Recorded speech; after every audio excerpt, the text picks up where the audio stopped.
Hello അസ്സാം വലൈക്കും നമസ്കാരം എല്ലാവർക്കും സുഖമാണെന്ന് കരുതുന്നു. അപ്പോൾ ഇന്ന് വന്നിട്ടുള്ളത് നമ്മൾ റെസ്റ്റോറൻറ്റൊക്കെ പോയി കഴിക്കുന്ന സെയിം ടേസ്റ്റിൽ നമുക്ക് വീട്ടിൽ എങ്ങനെ എളുപ്പത്തിൽ മസാല ദോശ തയ്യാറാക്കാൻ നോക്കാം.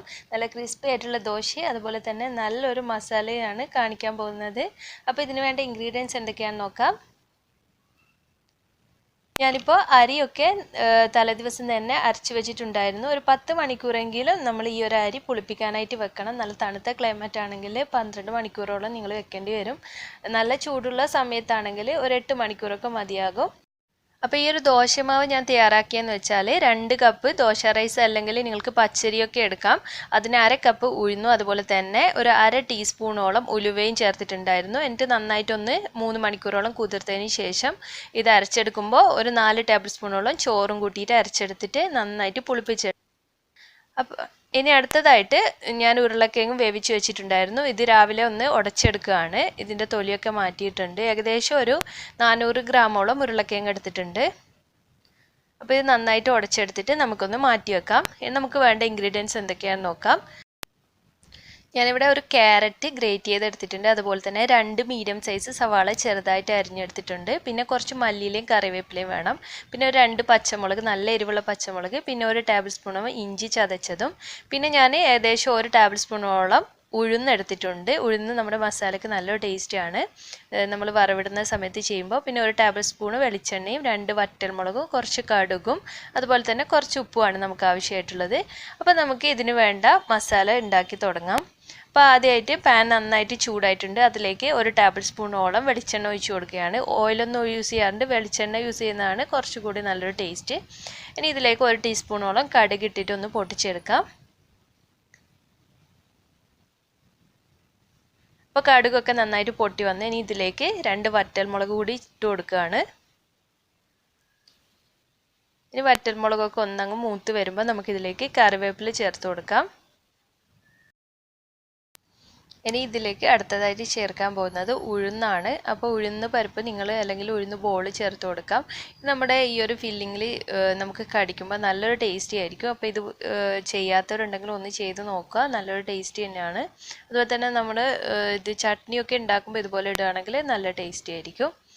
ഇനി നമുക്ക് അടുത്തതായിട്ട് ഇതിലേക്ക് ഇഞ്ചി ചതച്ചതിട്ട് കൊടുക്കാം. ഏകദേശം ഒരു ടേബിൾ സ്പൂണോളം ഉണ്ട്. അതുപോലെ തന്നെ പച്ചമുളക് 2 പച്ചമുളകാണ് എടുത്തിട്ടുള്ളത്. നല്ല എരിവുള്ള പച്ചമുളക് ആയതുകൊണ്ടാണ് 2 എണ്ണം എടുത്തിട്ടുള്ളത്. ഇനി അടുത്തതായിട്ട് സവാള കൂടി ചേർത്തിട്ട് കുറച്ച് ഉപ്പും കൂടി കൂട്ടിയിട്ട് നമുക്കൊന്ന് ലോ ഫ്ലെയിമിൽ വെച്ചിട്ട് നന്നായിട്ടൊന്ന് വഴറ്റിയെടുക്കാം.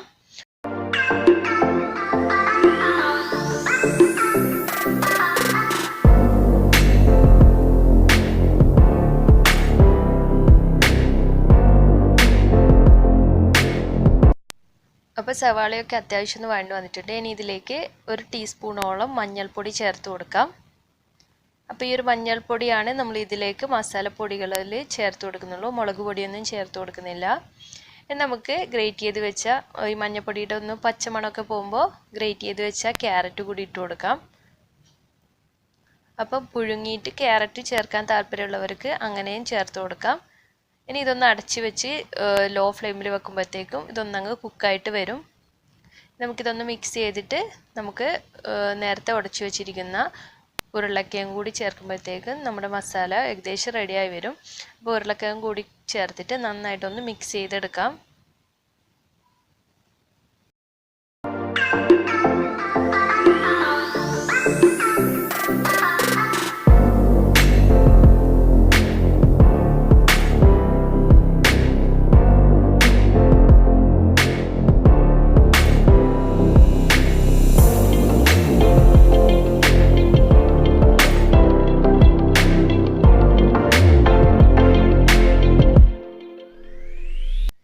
ഇനി ഇതിലേക്ക് അവസാനമായിട്ട് കുറച്ച് മല്ലിയില കൂടി ചേർത്ത് കൊടുക്കുകയാണ്.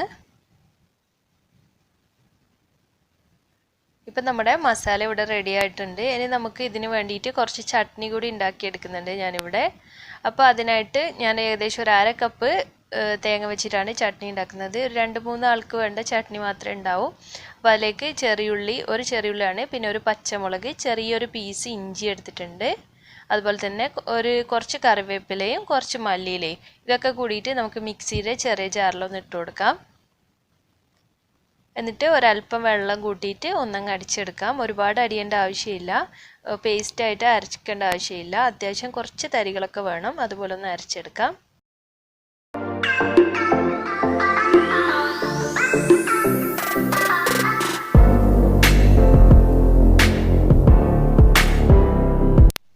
ഇപ്പോൾ നമ്മുടെ ചട്നിയുടെ കൂട്ട് റെഡിയായി. ഇനി നമുക്കിതൊന്ന് വറവിട്ടെടുക്കാം. അതിനായിട്ട് വെളിച്ചെണ്ണ തന്നെ യൂസ് ചെയ്യുക. ഞാനിപ്പോൾ 1 ടീസ്പൂണോളം വെളിച്ചെണ്ണ എടുത്തിട്ടുണ്ട്. വളരെ കുറഞ്ഞ അളവിലല്ലേ ചട്നിയുള്ളൂ, അതുകൊണ്ട് 1 ടീസ്പൂൺ വെളിച്ചെണ്ണ, 1/2 ടീസ്പൂൺ കടുക് ഇട്ട് കൊടുത്തിട്ടുണ്ട്. പിന്നെ ഒരു വറ്റൽമുളകും പിന്നെ കുറച്ച് കറിവേപ്പില ഇട്ടിട്ട് നമ്മുടെ തേങ്ങയുടെ മിക്സ് ഇതിലേക്ക് ഒഴിച്ചു കൊടുക്കാം. തേങ്ങയുടെ മിക്സ് ഇട്ട് കഴിഞ്ഞാൽ അധികം അങ്ങ് തിളപ്പിക്കേണ്ട ആവശ്യമില്ല, ജസ്റ്റ് ഒന്ന് ചൂടായാൽ മതി. അതുപോലെ തന്നെ ആ ഒരു സമയത്താണ് ഞാൻ ഉപ്പ് കൂടി ചേർക്കുന്നത്.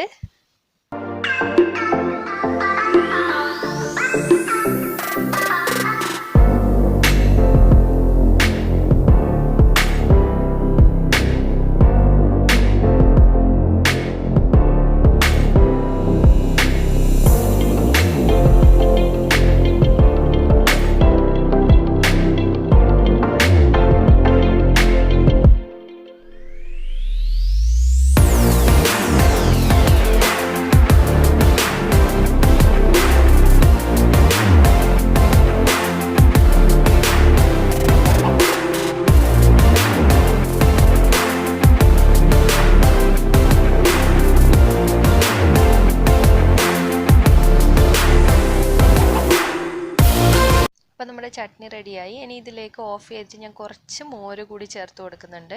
അപ്പോൾ നമ്മുടെ ചട്നിക്ക് ഒരു പ്രത്യേക ടേസ്റ്റ് ആയിരിക്കും. ഒന്ന് ചെയ്ത് നോക്കുക. ഇത് നമുക്ക് മസാല ദോശയ്ക്കുള്ള ദോശ തയ്യാറാക്കിയെടുക്കാം. അപ്പോൾ ദോശക്കല്ല് നന്നായിട്ട് ചൂടായിട്ടുണ്ട്. ഓവറായിട്ട് ചൂടാൻ പാടില്ല. നമ്മൾ കൈ വെക്കുമ്പോൾ ഒരു ചൂട് തട്ടണം. പിന്നെ അതുപോലെ നമ്മൾ ദോശ ഇടാൻ എടുക്കുന്ന സ്പൂൺ ഇതുപോലെ അടി ഫ്ലാറ്റ് ആയതാകുമ്പോൾ നമുക്ക് നല്ല നൈസായിട്ട് തന്നെ ദോശ ഉണ്ടാക്കാനായിട്ട് പറ്റും. അപ്പോൾ ഞാനിപ്പോൾ ദോശ ചുട്ടെടുക്കുകയാണ്. ഇതുപോലെ ഫ്ലാറ്റായ സ്പൂൺ ആയതുകൊണ്ട് നമുക്കിതുപോലെ അങ്ങ് ചെയ്യുമ്പോൾ നന്നായിട്ട് തന്നെ വലിയ ദോശ, അതുപോലെ നമുക്ക് നല്ല തിന്നായിട്ടുള്ള ദോശ തന്നെ കിട്ടും. ഇപ്പോൾ ഞാൻ ഹൈ ഫ്ലെയിമിൽ വെച്ചിട്ടാണ് ദോശ ചുട്ടെടുക്കുന്നത്. ഇനി ഇതൊന്ന് മുകൾ ഭാഗമൊക്കെ ഒന്ന് ആറി വരുമ്പോൾ നമുക്ക് ഇതിൽ ഗീ അല്ലെങ്കിൽ ബട്ടർ മുകളിലായിട്ട് നന്നായിട്ടൊന്ന് സ്പ്രെഡ് ചെയ്ത് കൊടുക്കാം. എന്നിട്ട് നമുക്ക് ലോ ഫ്ലെയിം ആക്കുമ്പോഴാണ് നമ്മുടെ ദോശ നല്ല ക്രിസ്പി ആയിട്ടുള്ള ഒരു ദോശയായിട്ട് വരിക. അപ്പോൾ കണ്ടില്ലേ, ഇതുപോലെ ആയി വരുമ്പോൾ നമുക്ക് കുറച്ച് നെയ്യ് അല്ലെങ്കിൽ ബട്ടർ ഇതിൻ്റെ മുകളിലായിട്ട് ഒഴിച്ചു കൊടുക്കാം. അതിനുശേഷം ലോ ഫ്ലെയിമിൽ വെച്ചിട്ട് നമ്മൾ ഇതൊന്നും നല്ല മൊരിഞ്ഞ ദോശയാകുന്നത് വരെ ഒന്ന് വെയിറ്റ് ചെയ്യുക. ഒരു 1-2 മിനിറ്റൊക്കെ എടുക്കും. ലോ ഫ്ലെയിമിൽ വെച്ചിട്ട് നന്നായിട്ട് ക്രിസ്പി ആയിട്ട് വരുമ്പോൾ നമുക്കിതിൽ മസാല വെച്ചിട്ട് റോൾ ചെയ്തെടുക്കാം.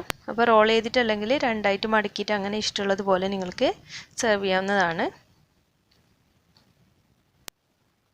അപ്പോൾ നമ്മുടെ മസാല ദോശ ഇവിടെ റെഡി ആയിട്ടുണ്ട്. അപ്പോൾ എല്ലാവരും ഒന്ന് ട്രൈ ചെയ്ത് നോക്കി ഫീഡ്ബാക്കൊക്കെ അറിയിക്കുക. അതുപോലെ തന്നെ ട്രൈ ചെയ്യുന്ന സമയത്ത് എന്തെങ്കിലും ഡൗട്ട് ഉണ്ടെങ്കിൽ കമൻറ്റ് ബോക്സിൽ ചോദിച്ചാൽ മതി, ഞാൻ റിപ്ലൈ തരാം. പിന്നെ പ്രീവിയസ് വീഡിയോസൊക്കെ കാണാത്തവരുണ്ടെങ്കിൽ ഒന്ന് കണ്ടു നോക്കുക. അതുപോലെ തന്നെ നിങ്ങൾ ആരെങ്കിലും വീഡിയോ സബ്സ്ക്രൈബ് ചെയ്യാതെ കാണുന്നവരുണ്ടെങ്കിൽ വീഡിയോക്ക് താഴെ ചുവന്ന ഒരു സബ്സ്ക്രൈബ് എന്ന് എഴുതിയത് കാണാം, അതൊന്ന് ക്ലിക്ക് ചെയ്ത് സപ്പോർട്ട് ചെയ്യുക. അപ്പോൾ ഒരു കുഞ്ഞു ബെല്ലിൻ്റെ പടം വരും. അതിൽ 3 ഓപ്ഷൻസ് കാണാം. അതിൽ മുകളിലത്തെ ഓൾ എന്ന ഓപ്ഷൻ ക്ലിക്ക് ചെയ്യുകയാണെങ്കിൽ ഞാൻ അപ്ലോഡ് ചെയ്യുന്ന എല്ലാ വീഡിയോസും മുടങ്ങാതെ കാണാൻ കഴിയും. അപ്പോൾ മറ്റൊരു നല്ല വീഡിയോ ആയിട്ട് വരുമ്പോഴേക്കും താങ്ക് യു.